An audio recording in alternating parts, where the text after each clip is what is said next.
فاكرين الفلكة؟ ولا أجيال الآيباد والتيك توك ما يعرفوش يعني إيه فلكة؟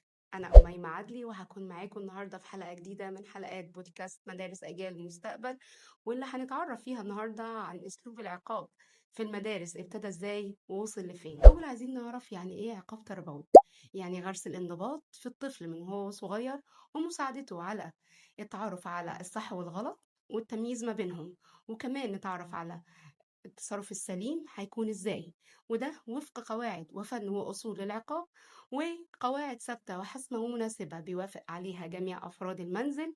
وكمان تخلوا بالكم إن ولادكم قدوة حضراتكم ليهم. لذلك عزيزي الأب وعزيزتي الأم، لما يجيلك ابنك ويقول لك شكوى من زميله أو زميلته أو من مدرسه أو من مدرسته، يا ريت تخلي بالنا من رد الفعل المعاكس اللي حضرتك هتغرسه في ابنك أو بنتك، لأن ده هيديهم انطباع على مدار حياتهم، وده قدوة بياخدوها من حضراتكم. عشان كده بنقول لكم خلوا بالكم من ولادكم، وخلوا بالكم من تصرفاتكم معاهم، عشان الأطفال بيقلدوا كل حاجة بيشوفوها وبيسمعوها. لو جينا تعرفنا على أنواع العقاب، ابتدى ازاي من زمان قوي.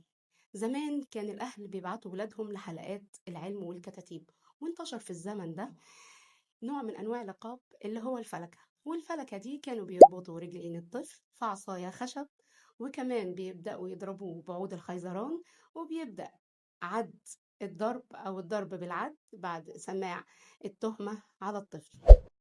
واختلفت بعد كده أساليب العقاب للطفل المشاغب، منها الجري في فناء المدرسة، أو العقاب بكتابة بعض الجمل في الصفحة وتكرارها، أو العقاب بالتذنيب.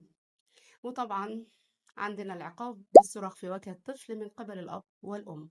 وأشد أنواع العقاب عزيزي الأب وعزيزتي الأم اللي حضراتكم بتعملوها من غير ما تشعروا، الصراخ في وجه الطفل. وكمان مش بس كده، ده ضربه دون النظر إلى عمره اللي بنضربه فيه. وأشار علماء الطب والنفس في هذا الزمان أسلوب التربية الحديثة، ألا وهي التربية الإيجابية، وهي إشعار الطفل بالسلوك الغلط اللي عمله مع تقرير العقوبة، والتحاور مع الطفل في أسلوب من المناظرة والتحاور من قبل الأب والأم، وضبط النفس وغضبهم، وصولا إلى بيت الطفل الثاني ألا وهو المدرسة. وأخيرا إحنا هنا هنشير لمحور مهم من محاور موضوعنا النهاردة، ألا وهو الهدف من العقاب. إحنا مش بنعاقب ولادنا ولا نؤلمهم في أي عمر علشان خاطر العقاب وبس، لا.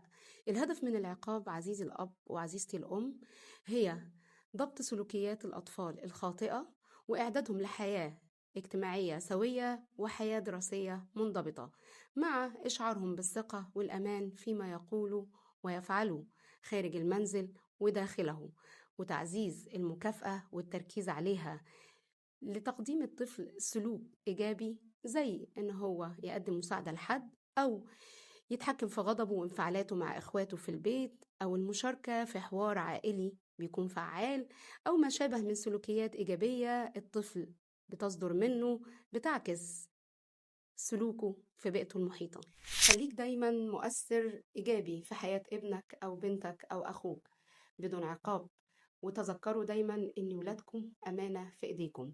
دمتم في أمان الله سالمين، والسلام عليكم ورحمة الله وبركاته.